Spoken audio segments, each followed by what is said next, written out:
Israeli defence system को ईरानी मिसाइलों ने भेदा है। क्या फेल हो गया है आयरन डोम?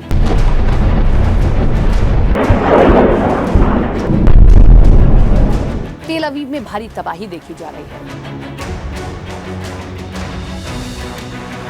मध्य पूर्व एक बार फिर से युद्ध की भट्टी में तप रहा है। बीते 4 दिनों से ईरान और इजराइल के बीच घातक संघर्ष जारी है और इस संघर्ष ने न केवल जमीनी हमलों में बल्कि हवा में भी सुरक्षा के मायनों को चुनौती दी है। अगर हम बात करते हैं इजराइल की, तो ईरान ने इजराइल की ओर 370 से ज्यादा मिसाइलें दागी। इजराइल डिफेंस फोर्स यानी कि आईडीएफ का दावा है कि उसने इन मिसाइलों में से अधिकांश को इंटरसेप्ट कर लिया, लेकिन कुछ मिसाइलें सुरक्षा कवच को चीरते हुए इजराइल के प्रमुख शहरों तक पहुंच गई और वहां तबाही की तस्वीर नजर आई। लेकिन अब सवाल दुनिया भर में ये खड़े हो रहे हैं कि क्या आयरन डोम सिस्टम फेल हो गया है, क्योंकि ये दुनिया का सबसे ज्यादा प्रोटेक्ट करने वाला एक एयर डिफेंस सिस्टम है। इजराइल लंबे समय से अपने बहुस्तरीय एयर डिफेंस सिस्टम पर गर्व करता रहा है।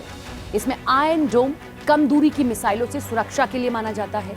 डेविड स्लिंग मध्यम दूरी की मिसाइलों के लिए, एरो 2 और एरो 3 लंबी दूरी और बैलिस्टिक मिसाइलों को रोकने के लिए शामिल है। ईरान के हमलों में ये सिस्टम सक्रिय था और आंकड़ों की मानते हैं तो करीब 90% मिसाइलों को सफलतापूर्वक रोका गया।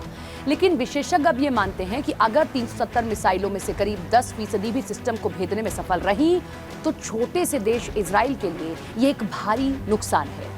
विश्लेषकों का कहना है कि ये पूरी तरह से सुरक्षा प्रणाली की विफलता नहीं, बल्कि ये संतृप्ति हमले हैं, सैचुरेशन अटैक इन्हें कहते हैं, उसका असर है।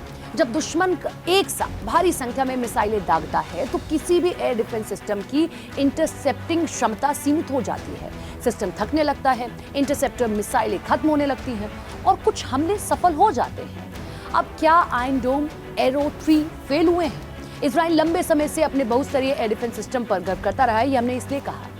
इसीलिए अब ये सवाल खड़े हो रहे हैं कि अगर ईरान लगातार एक साथ कई मिसाइलें लॉन्च करता है इजराइल के भीतर, तो क्या उसका एयर डिफेंस सिस्टम फेल हो जाएगा? और अगर ऐसा होता है तो ये इजराइल के लिए एक बड़ा खतरा है, क्योंकि वो अपने इसी एयर डिफेंस सिस्टम के बलबूते कई देशों से, अपने पड़ोसी मुल्कों से लड़ता रहा है, जिसमें हमने लेबनान देखा, जिसमें हमने हमास देखा कि किस तरीके से उनसे लड़ता रहा। लेकिन ईरान की ओर से जब हमले हो रहे हैं तो उसमें से 10% मिसाइल ऐसी हैं जो उसे भेद पाने में सक्षम हो रही हैं।